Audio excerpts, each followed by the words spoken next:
Hello my dear student. आज का हमारा टॉपिक है मेमोरी ग्लैंड, जिसको हम हिंदी में कहते हैं स्तन ग्रंथियां। तो स्तन ग्रंथियां क्या होती हैं, इनका जो है आंतरिक संरचना क्या होता है और इनका किस प्रकार से जो है डेवलपमेंट होता है, इन सभी टॉपिक को डिस्कस करेंगे इस वीडियो में। सबसे पहले हम बात करते हैं मेमोरी ग्लैंड क्या होती है। तो मेमोरी ग्लैंड एक ऐसी ग्लैंड है जो मेल और फीमेल दोनों में उपस्थित होती है, किंतु मेल में ये इनएक्टिव होती है और फीमेल में क्या होती है, एक्टिव होती है।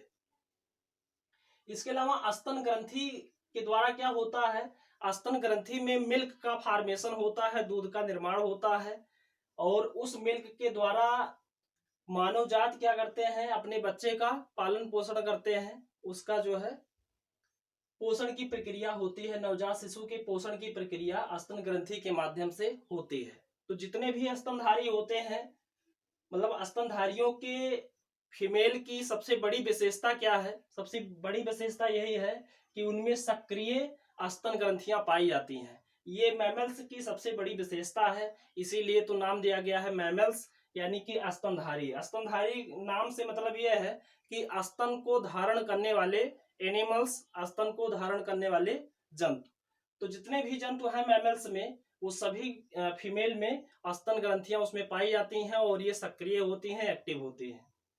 तो स्तन ग्रंथि का इंटरनल स्ट्रक्चर क्या होता है, देखिए यहाँ पर फिगर बनाया गया है। ये एक स्तन ग्रंथि का संरचना है, जिसमें स्ट्रक्चर के माध्यम से आपको समझना है कि इसमें क्या क्या चीजें पाई जाती हैं।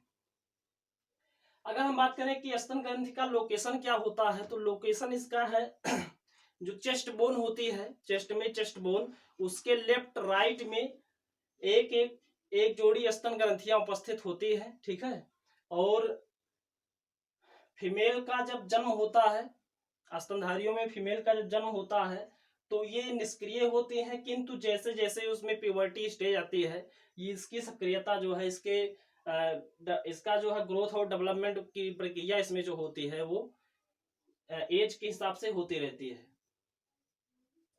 अब यहाँ पर देखिए आप कि ये जो है स्तन ग्रंथि का एंटीरियर साइड है और ये क्या है, स्तन ग्रंथि का पोस्टीरियर साइड है। तो पोस्टीरियर साइड की सबसे पहले हम बात करते हैं।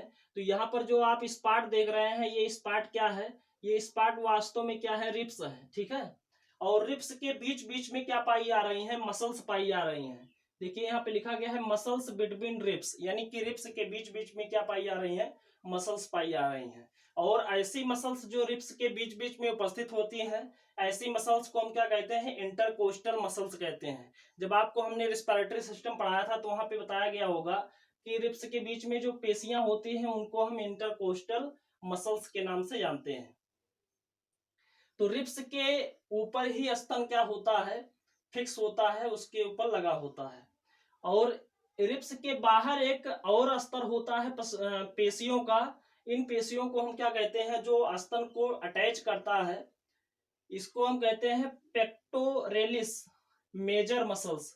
पेक्टोरेलिस मेजर मसल्स, मतलब स्तन की जो मुख्य मसल्स है वो यही है, पेक्टोरेलिस मेजर मसल्स, जो स्तन को क्या करता है, पसलियों के ऊपर क्या करता है, फिक्स करता है।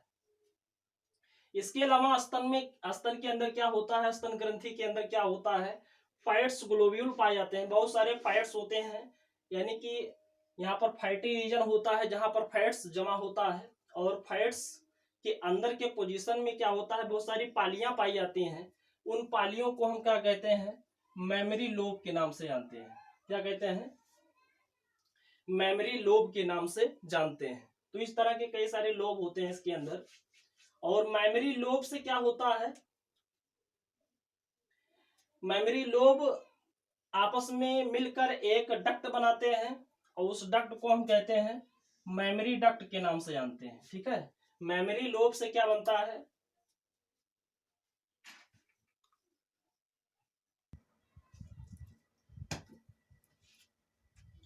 तो मेमोरी लोब से क्या बनता है, मेमोरी डक्ट का फॉर्मेशन होता है।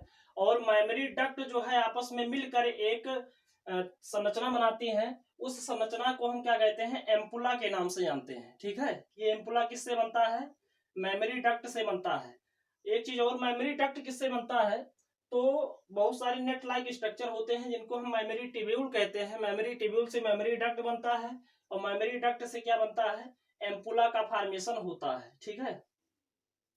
और एम्पुला से क्या बनता है, तो एम्पुला के फ्यूज होने से एक कॉमन डक्ट बनती है। यहाँ पर देखिए, यहाँ पर कुछ उभरा हुआ भाग होता है, इस उभरे हुए भाग को हम निप्पल के नाम से जानते हैं, ठीक है। नवजात शिशु इसी को क्या करता है, सक करता है, तो इसे हम निप्पल कहते हैं। और इस निप्पल में जो है एक डक्ट ओपन होती है जिसको हम कहते हैं लेस्टिफेरस डक्ट। क्या कहते हैं, लेस्टिफेरस डक्ट। ये डक्ट के माध्यम से क्या होता है, मिल्क जो है, स्तन ग्लैंड का जो मिल्क है वो इस डक्ट के माध्यम से उस नवजात शिशु को क्या होता है, प्राप्त होता है। तो इस तरह की जो है संरचनाएं स्तन ग्रंथि में उपस्थित होती है।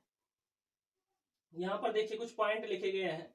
The mammary gland are paired structure, यानी कि जो मेमोरी ग्लैंड है वो एक जोड़ी संरचना है।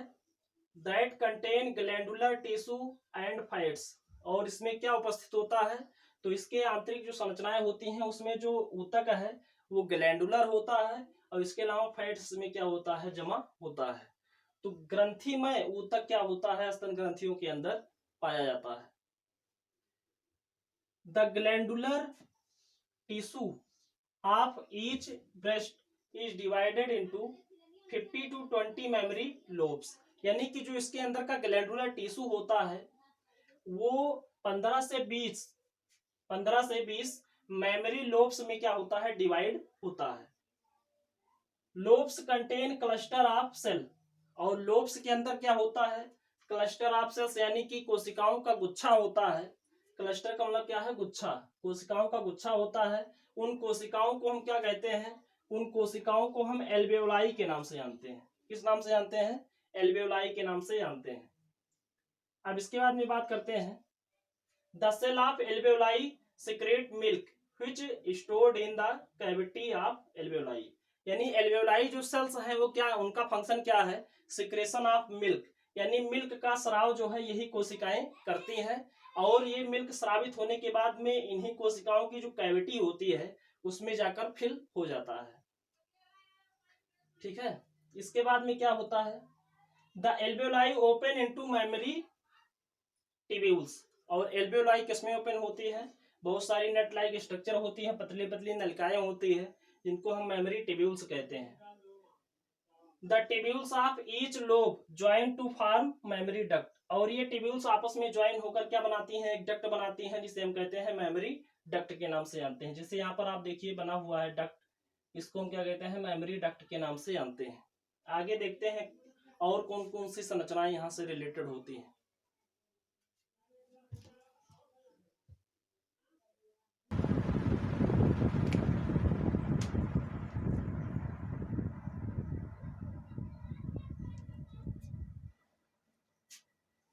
अब इसके बाद में आप देखिए, several mammary duct join to form a mammary ampulla, यानी कि जो बहुत सारी मेमोरी डक्ट होती हैं वो आपस में ज्वाइन होकर क्या बनाती हैं, मेमोरी एम्पुला बनाती हैं।